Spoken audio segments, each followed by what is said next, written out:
نحمدہ ونصلی ونسلم علی رسولہ الکریم اما بعد فاعوذ باللہ من الشیطان الرجیم بسم اللہ الرحمن الرحیم کلا انہا تذکرہ فمن شاء ذکرہ فی صحف مکرمۃ مرفوعہ مطہرۃ بایدی سفرۃ کرام بررہ صدق اللہ العظیم۔ سیدنا حضرت معاویہ رضی اللہ تعالیٰ عنہ کے تعارف میں کچھ گفتگو آپ نے سابقہ دروس میں سماعت فرما لی ہے۔ آج بھی اسی حوالے سے مزید کچھ باتیں آپ کے سامنے ذکر کرنی ہیں۔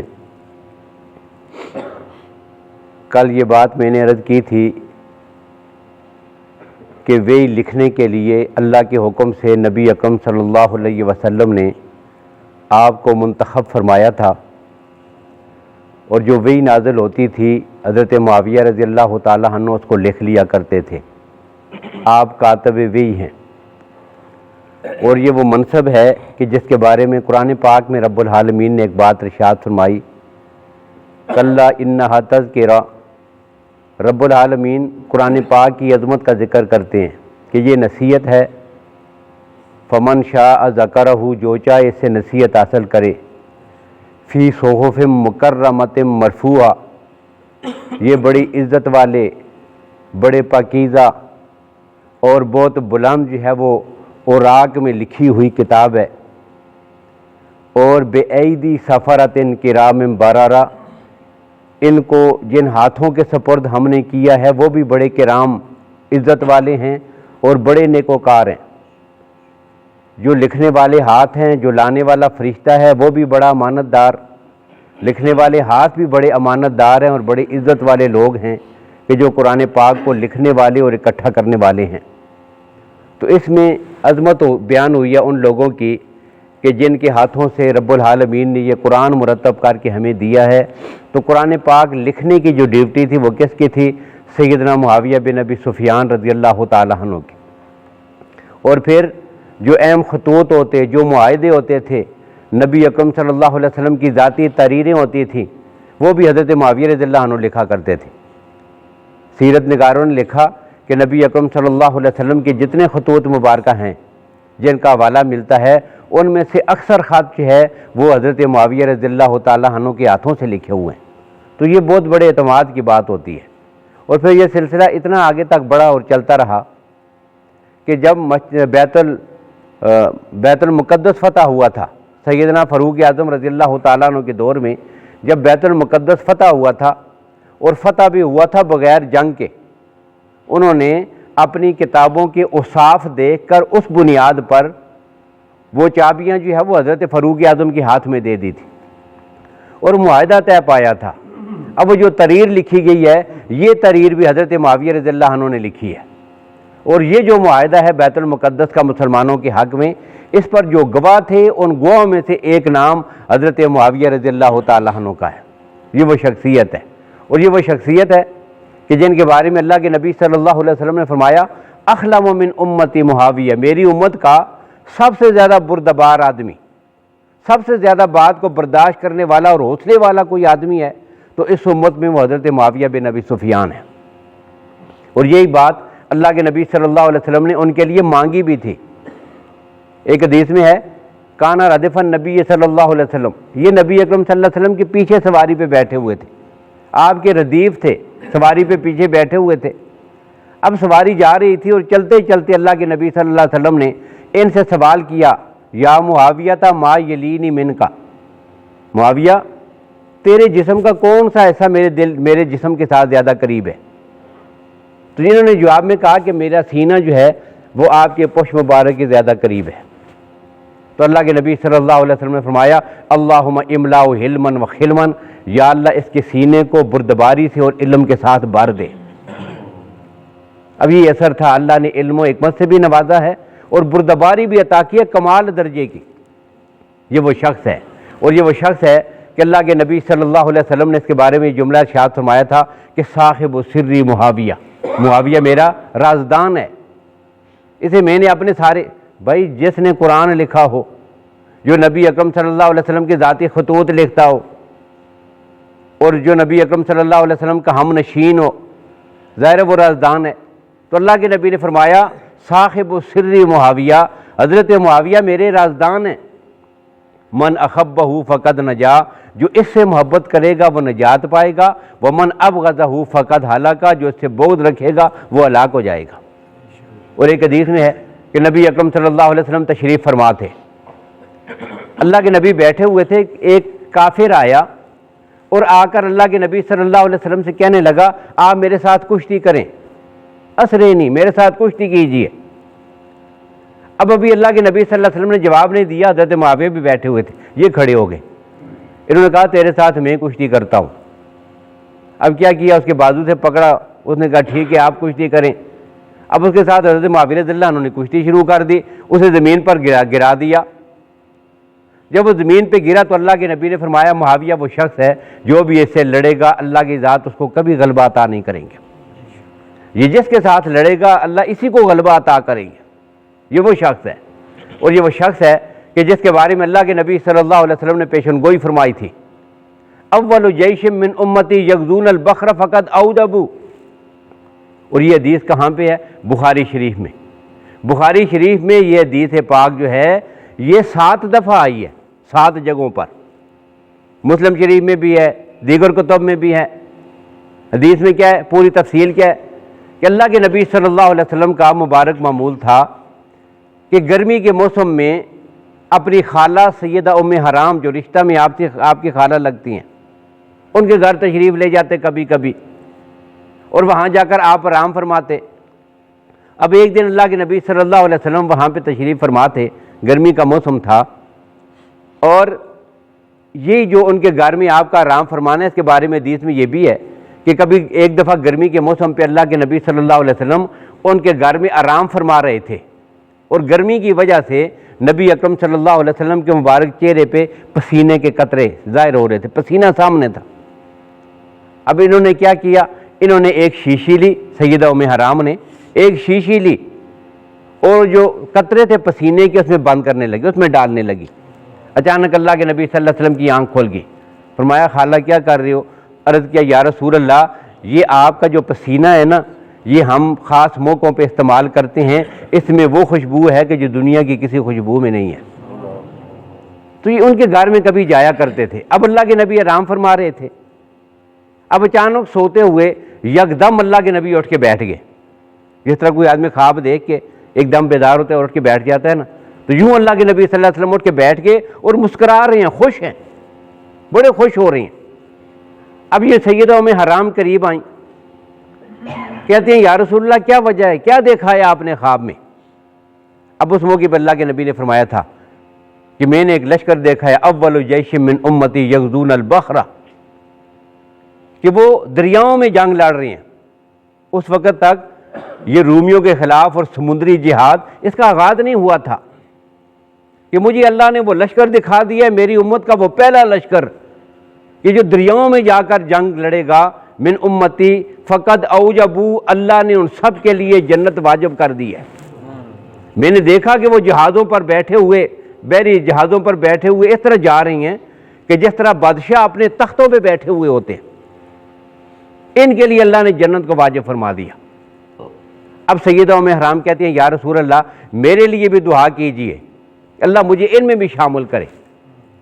اب اللہ کے نبی نے فرمایا تو اس لشکر میں شامل ہے، اللہ تجھے بھی اس لشکر میں شامل کریں گے جن پر اللہ نے جنت واجب ہونے کا وعدہ کر دیا ہے، اعلان کر دیا ہے۔ اب اللہ کے نبی پھر آرام فرمانے کے لیے لیٹ گئے، تھوڑی دیر کے بعد پھر آنکھ لگ گئی، اور پھر اسی طرح ہنستے مسکراتے ہوئے پھر اللہ کے نبی اٹھ کے بیٹھ گئے۔ اب پوچھا یا رسول اللہ کیا خواب میں دیکھا ہے؟ تو اللہ کے نبی صلی اللہ علیہ وسلم فرماتے ہیں اول جیشیں یغزون مدینہ کیسر مغفور لہم، میری امت کا وہ پہلا لشکر کہ جو قسطنطنیہ میں جا کے جہاد کرے گا، اللہ نے ان سب کے لیے بخشش کا اعلان کر دیا ہے، یہ لشکر دیکھا ہے میں نے۔ اب وہ کہتے ہیں یا رسول اللہ میرے لیے دعا کیجیے اللہ مجھے اس میں بھی شامل کرے۔ فرمایا نہیں، تو پہلے جماعت میں شامل ہے، دوسرے لوگوں میں شامل نہیں ہوگی۔ اب دوسرے لوگوں میں شامل کیوں نہیں ہوگی؟ تو پہلے لشکر میں جب آپ جا رہی تھی سیدہ ام حرام اس میں بھی شامل تھیں، تو واپسی پر اپنی سواری پہ بیٹھتے ہوئے ان کا پاؤں پھسلا اور نیچے گری اور شہید ہو گئی۔ دوسرے جنگ کے موقع پر وہ موجود ہی نہیں تھی کہ جب قسطنطنیہ والا جہاد ہوا تھا۔ اب یہ پہلا جو ہوا تھا جس کے لیے اللہ نے جنت واجب ہونے کا اعلان کیا، اس بحری بیڑے کو تیار کرنے والا بھی معاویہ ہے، اور یہ لشکر جب جنگ کے لیے نکلا تھا بحری جنگ کے لیے سمندروں میں، تو اس کی قیادت کرنے والا امیر البحر وہ بھی معاویہ بن ابی سفیان ہے۔ اب کیا ہوا، سیدنا فاروق اعظم، اور یہ حضور صلی اللہ علیہ وسلم کے مبارک دور میں نہیں، بعد میں ہوا، اللہ کے نبی نے پیشن گوئی پہلے فرما دی، اور صرف حالت خواب میں نہیں، حالت خواب میں دیکھا، حالت بیداری میں اس کا اعلان فرما دیا۔ یعنی اگر اللہ کے نبی کا خواب ہی ہوتا تو پیغمبر کا خواب بھی ہوتا ہے، لیکن بات صرف خواب تک نہیں ہے، اللہ کے نبی صلی اللہ علیہ وسلم نے حالت بیداری میں ان بشارتوں کا اعلان بھی فرما دیا۔ اب سیدنا عثمان رضی اللہ عنہ کا دور خلافت ہے، سن 28 ہجری ہے، رومی جو ہے ان کی جو سرحد ملتی ہے قبرص کا علاقہ ہے، وہاں سے مسلمانوں کے ساتھ جو سرحد ملتی تھی وہاں سے وہ بڑی شرارتیں کرتے تھے اور تنگ کرتے تھے۔ اب حضرت معاویہ رضی اللہ عنہ نے سیدنا عثمان رضی اللہ تعالیٰ عنہ کے سامنے آ کر یہ بات رکھی کہ جی اب ان کا علاج کرنے کے لیے ہم نے کوئی بحری جہاد جو ہے یہ بھی شروع کرنا چاہیے۔ پوچھا کیسے ہو، تو انہوں نے کہا کہ جی ہم کشتیاں تیار کریں گے، ان کے پاس لڑنے کے لیے بحری بیڑا ہے جس میں 600 جہاز ہیں۔ رومیوں کے پاس کتنے جہاز تھے؟ 600 جہاز تھے بحری جنگوں کے لیے۔ اب انہوں نے کہا چل تجھے اجازت ہے، اپنی مرضی سے اپنی نگرانی میں سارے کام کرو۔ چنانچہ حضرت معاویہ رضی اللہ تعالیٰ عنہ نے ماہر کاریگروں کو بلا کر افریقہ کے جنگلات کٹوا کر وہاں سے لکڑی حاصل ہوئی، اور تھوڑے ہی عرصے میں اسلام کا پہلا بحری بیڑا تیار ہوا، اور اس میں کتنے جہاز تھے؟ 1700 جہاز تھے۔ رومیوں کے پاس کتنے ہیں جی جو اس وقت کی سپر پاور ہے؟ کتنے؟ 600۔ اور حضرت معاویہ نے اسلام کو کتنی قوت بخشی ہے کہ 1700 جہازوں کا پہلا اسلامی بحری بیڑا تیار کیا ہے، اور پیغمبر کی اس خوشخبری کا مصداق بنے ہیں۔ اول جیش یغزون بحر فقد اوجبوا، میری امت کا وہ پہلا لشکر اور اس لشکر کے بانی اور اس کی بنیاد رکھنے والا اور پہلے اسلامی بحری بیڑے کا بانی وہ حضرت معاویہ بن ابی سفیان ہے۔ اب پہلے کیا کیا؟ صرف 500 جہاز جو ہے وہ دریا میں ڈالے مقابلے کے لیے، 500 قبرص پر حملہ فتح کرنے کے لیے 500 جہاز۔ اب جیسے ہی انہوں نے دیکھا نا یہ 500 جہازوں پر مشتمل یہ فوج آ رہی ہے، اب وہ ڈر گئے۔ انہوں نے کیا کیا؟ پہلے معاہدہ کیا کہ 1 سال کے لیے ہم آپ کو 7000 ریال وہ جو ہے وہ ہم فدیہ جزیہ ادا کیا کریں گے، ہمیں کچھ نہ کہیں، ہم کوئی شرارت نہیں کرتے، ہمیں رہنے دیں۔ اب معاہدہ ہو گیا، ٹھیک ہے جزیہ ادا کرتے رہو، لیکن دیکھا کہ پھر وہ شرارتیں کر رہی ہیں۔ اب حضرت معاویہ رضی اللہ تعالیٰ نے پھر بھرپور حملہ کیا اور قبرص کا پورا علاقہ فتح کر کے اسلامی سلطنت میں شامل کر دیا۔ اسی وجہ سے کہتے ہیں کہ فاتح قبرص اور فاتح شام، امیر شام، فاتح قبرص، یہ سارے علاقے ان کے دور میں، اور ان کا لشکر اور فوجیں وہ جو ہیں وہ پاکستان کے علاقوں تک، بلوچستان میں پشاور کے علاقوں تک، یہ پشاور سے آگے جو ہے یہ جو چگرمتی کا علاقہ ہے وہاں سے آگے ایک جگہ ہے، اس جگہ کا نام اصحاب بابا ہے، وہ ایک گاؤں ہے، اس گاؤں کا نام ہے اصحاب بابا۔ میں وہاں پہ گیا تھا، پشاور میں تھا، دوستوں نے کہا جی چلتے ہیں، وہاں کوئی صحابی رسول ہیں ان کی قبریں ہیں، تو وہ دیکھنے کے لیے جاتے ہیں۔ یہ کون تھے؟ جنہیں حضرت معاویہ رضی اللہ تعالیٰ نے افغانستان میں وہاں سے وہ پشاور کے علاقے میں جہاد کرتے ہوئے یہاں تک پہنچے۔ اب وہاں پر ہم مزار پہ گئے جی، ہم نے کہا چلو مزار دیکھ لیتے ہیں، تو مزاروں پہ آدمی جاتا رہتا ہے، دیکھتا ہے کیا پوزیشن ہوتی ہے۔ میں نے دیکھا کہ پاکستان کی دھرتی پر یہ وہ واحد مزار ہے کہ جس پر کسی قسم کی کوئی شرک و بدعت کی کوئی علامت تک نہیں، اور وہاں پر جو بینر لگے ہیں، جو سٹیکر لگے ہیں، وہ بھی اہل سنت والجماعت کے اور صحیح العقیدہ لوگوں کے، صحابہ کرام واہ، صحابہ واہ کے سٹیکر لگے ہوئے ہیں، یا اللہ مدد کے سٹیکر لگے ہوئے ہیں، قرآن پاک رکھے ہوئے ہیں، اور قبر ہے بہت لمبی، یعنی اتنی لمبی قبر ہے کہ یہ ہمارے 2 ستونوں کے درمیان جو ہماری مسجد بنتی ہے اس مسجد تک تقریباً پونا حصہ اس مسجد کا اتنی لمبی ہے کہ قبر ہے۔ اب سمجھ نہیں آ رہی تھی، یہ اتنا بڑا آدمی تھا، یہ جو صحابی تھے سپہ سالار آئے تھے جنہیں حضرت معاویہ رضی اللہ عنہ نے یہاں پہ بھیجا تھا، وہ اتنی لمبے قد و قامت کا آدمی تھا۔ تو وہاں پر پشاور کے کوئی پروفیسر صاحب ہیں، انہوں نے اپنی تحقیق کے بعد وہ سیرت اور تاریخ کی کتابوں سے جو ساری معلومات تھی وہ ایک جگہ لکھی ہوئی تھی اور وہاں پر وہ لگی ہوئی تھی. جب ان کو پڑھا تو وہاں سے یہ پتہ چلا کہ یہاں پر صرف ایک صحابی نہیں، ان کے ساتھ جماعت کے بہت سارے آدمی شہید ہوئے تھے. اب وہ جتنے آدمی تھے نا ان کو ایک ہی قبر میں دفن کیا گیا ہے، اور یہ وجہ ہے کہ ان کی قبر جو ہے وہ اتنی لمبی ہے. اور واقعتاً وہاں پہ پہنچ کے بندے کو اندازہ ہوتا ہے کہ یہ بات جھوٹ نہیں ہے کہ وہ ایک صحابی رسول اور بہت سارے صحابہ کرام جو اس دور میں حضرت معاویہ رضی اللہ عنہ کے مبارک دور میں یہاں پر جہاد کرتے ہوئے پہنچے تھے، یہ اس دور کی قبریں ہیں. کیوں؟ پہلے سے آدمی سوچتے ہیں وہاں جا کے یہ دعا کریں گے، یوں جائیں گے، یہ دیکھیں گے. وہ منظر ہے ایک بڑا دلکش منظر تھا، لیکن یقین جانیے گا کہ جب آدمی وہاں سے دروازے سے اندر داخل ہوتا ہے نا، بس منہ سے کوئی بات ہی نہیں نکلتی. میں جتنی دیر وہاں پہ کھڑا رہا، اللہ جانتا ہے کہ میری زبان سے کوئی لفظ ہی نہیں نکل رہا تھا کہ میں کون سے الفاظ پڑھوں، میں کیا کہوں. بس درود پاک پڑھا اور قبر کو دیکھتا ہی رہا اور پھر واپس آ گیا. یہ کون لوگ تھے؟ یہ کس دور میں آئے ہیں؟ اور وہی آدمی کہ جس کو لے کر سیدنا علی رضی اللہ تعالیٰ عنہ کی فوج کا سپہ سالار، ان کی فوج کا جو سپہ سالار تھا، اس نے جب سیدنا علی رضی اللہ عنہ کی شہادت ہوئی، اس کے بعد حضرت حسن رضی اللہ عنہ کی فوج کا سپہ سالار ہے. سیدنا حسن رضی اللہ تعالیٰ عنہ نے جب حضرت معاویہ رضی اللہ عنہ کے ساتھ صلح کر کے آپ کی بیعت کر لی تھی، قیس بن سعد بن عبادہ، حضرت سعد بن ابی عبادہ جو تھے صحابی، ان کا بیٹا تھا قیس ابن سعد بن عبادہ. وہ خود اسلام کی دعوت اور حلم لے کر افغانستان کے علاقے میں آیا تھا. یہ کس کا دور تھا؟ یہ سیدنا معاویہ رضی اللہ عنہ کا دور تھا، اور یہ ان کا سپہ سالار تھا، یہ ان کے دور کے فوج کا کمانڈر تھا. اور بیعت جب ہوئی تھی نا تو رجال کشی جو ہے یہ روافض کی کتاب ہے، اس میں لکھا ہوا ہے حضرت حسن رضی اللہ تعالیٰ عنہ نے حضرت معاویہ رضی اللہ عنہ کے ساتھ جو بیعت فرما لی تھی، صلح ہو گئی تھی، معاہدہ ہو گیا تھا، ان کو امام مان لیا تھا، ان پہ ہاتھ کی بیعت فرما لی تھی. اب بیعت کیسے ہوئی؟ ان کے پاس پہنچے. اب حضرت معاویہ رضی اللہ عنہ کو سامنے بٹھایا گیا، ممبر پہ بٹھایا گیا، اور یہ سارے ذات سامنے بیٹھ گئے. جس طرح ایک مجلس لگتی ہے، محفل ہوتی ہے، اور وہاں پر کوئی حلف اٹھاتا ہے یا بیعت ہوتی ہے، تو یہ مجلس لگی. اب سب سے پہلے کس نے بیعت کی؟ حضرت حسن رضی اللہ عنہ نے بیعت کی. اب سٹیج سیکرٹری نے اعلان کیا، قم یا حسن فبایہ فقام فبایہ، حسن کھڑے ہو جائیے، تشریف لائیے، امام معاویہ کی بیعت کیجیے. وہ قریب آئے، بیعت کی، بیٹھ گئے. قم یا حسین، حسین آپ بھی کھڑے ہو جائیں، بیعت کریں. حضرت حسین رضی اللہ عنہ کھڑے ہوئے آئے، حضرت معاویہ کے ہاتھ پہ بیعت کی، ان کو امام مان لیا. اب چیف آف آرمی سٹاف بھی موجود تھا، سیدنا علی المرتضیٰ کے فوج کا، یہ قیس ابن سعد ابن عبادہ یہ بھی موجود ہے. اب سٹیج سیکرٹری نے پھر نام کا اعلان کیا، قم یا قیس فبایہ، قیس کھڑے ہو جائیے، آ کر بیعت کریں. اب جب اس کے نام بولا گیا نا، ظاہر سپہ سالار ہے اور فوج کی جو اکڑ ہے وہ تو ہوتی ہے، تو سپہ سالار صاحب جو وہ کیا کرنے لگے؟ حضرت حسین رضی اللہ عنہ کو دیکھنے لگے. فالتفت الی الحسین، حضرت حسین رضی اللہ عنہ کی طرف مڑ گئے، ان کی طرف التفات کیا، آنکھوں ہی آنکھوں میں پوچھا میں بھی بیعت کروں یا مجھے چھوڑ دیں؟ بس ہو گئی ہے نا آپ کی بیعت، اب فوج کا چیف آف آرمی سٹاف ہوں، مجھے بھی بیعتیں کروا رہے ہو. تو حضرت حسین نے کیا کہا تھا؟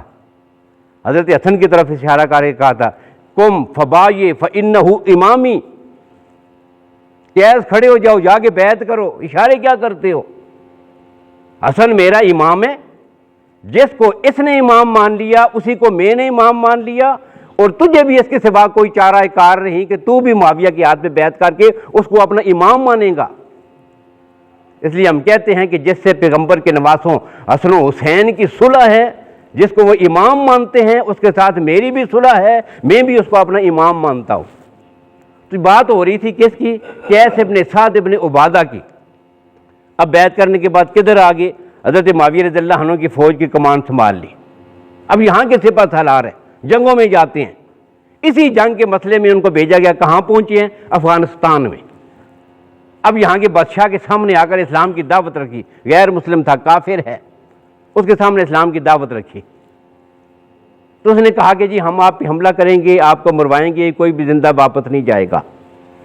اب یہاں پہ اس نے ایک جملہ کہا تھا، قیس ابن سعد ابن عبادہ نے یہاں کافر بادشاہ کے دربار میں ایک جملہ کہا تھا، اور آج تاریخ نے اس جملے کو سچ ثابت کر دیا. وہ جملہ اس نے کیا کہا؟ اس نے کہا کہ یاد رکھو جس سرزمین پر کسی صحابی کا یا کسی تابعی کا خون گرتا ہے وہاں پر پھر اسلام کا بوٹا لگ کے رہا کرتا ہے۔ ہم مر جائیں گے لیکن اسلام کا بیج بو کے جائیں گے۔ آج افغانستان میں آپ کو جو اسلام کی بہاریں نظر آتی ہیں نا، یا پاکستان میں ہمارے گھروں میں جو اسلام نظر آتا ہے نا، یہ ان صحابہ کرام کا صدقہ ہے کہ جن کی جماعت نے ہمیں اتنی قربانیاں دے کر، کہاں رہتے تھے؟ مدینہ میں، نبی اکرم صلی اللہ علیہ وسلم کے پڑوس میں، لیکن قبریں وہاں پر نہیں ہیں۔ کوئی پشاور میں مدفون ہے، جو کوئی پنجگور میں، بلوچستان میں پنجگور جو ہے، یہاں پہ 5 قبریں ہیں۔ گور قبر کو کہتے ہیں، اور پنج جو ہے یہ 5 کو کہتے ہیں۔ پنجگور کا معنی ہے 5 قبریں، وہاں بھی 5 صحابہ کی قبریں ہیں، سندھ کے علاقے میں ہیں۔ اور یہ ترنول سے آگے جو ہے، یہ جس کو آپ صحابہ کہتے ہیں، پیر صحابہ، میں یہاں پہ گیا تھا پیر عزیز الرحمن ہزاروی رحمہ اللہ کے پاس، ان کے مدرسے میں ہم تھے، نیا وہ مدرسے کی انہوں نے بنیاد رکھی تھی، حاضری کا موقع ملا۔ اب ایک کام انہوں نے یہ کیا کہ ہمیں ساتھ لے کر پوری وہ جگہ تھی نا جو جتنی 250-300 کنال کا رقبہ ہے، کہ وہاں پر مدرسہ تعمیر ہو رہا تھا، دارالعلوم زکریا۔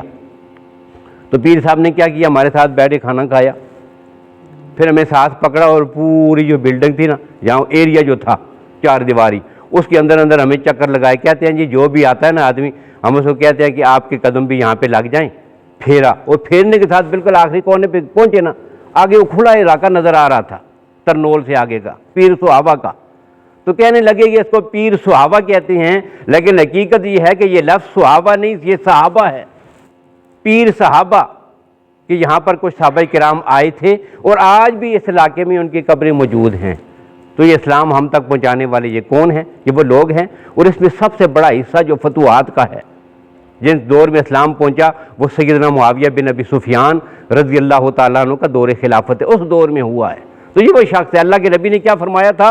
اول جیش یغزون مدینہ، اول جیش من امتی یغزون فقد اوجبوا یغزون البحر فقد اوجبوا، جو پہلے بحری جہاد کا آغاز کرے گا اس کے لیے جنت واجب ہو گئی ہے۔ یہ وہ لشکر تھا۔ اور جو دوسرا واقعہ پیش آیا کہ قسطنطنیہ پہ جو پہلا حملہ کرے گا، یہ بھی حضرت معاویہ رضی اللہ عنہ کا دور خلافت تھا، اور اسی میں ہوا ہے۔ تو یہ ان کے دور کی فتوحات ہیں۔